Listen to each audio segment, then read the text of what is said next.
前一段时间发了个视频，我说这个空调冬天制冷，外机不结霜。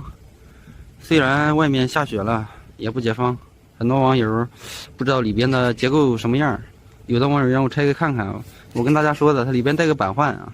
一般1.5P 的空调没有带板换的，反正是除了这一台，其他的牌子呀，包括家用机没有一个带板换的，都是和普通的空调一样。哪怕是农村取暖用的热泵空调，我也拆开过，外面也没有板换，和普通的空调都一样。但是这个空调里边带板换，而且有电磁阀控制。现在拆给大家看看啊，手电钻准备好了，现在就开拆。现在外壳拆开了，里边有什么玩意儿一目了然。先看看外机片，外机片双片的啊，标准双片，不过不是双整片啊，这个是个大片，这是个小片。为什么不是双整片？因为这个外机尺寸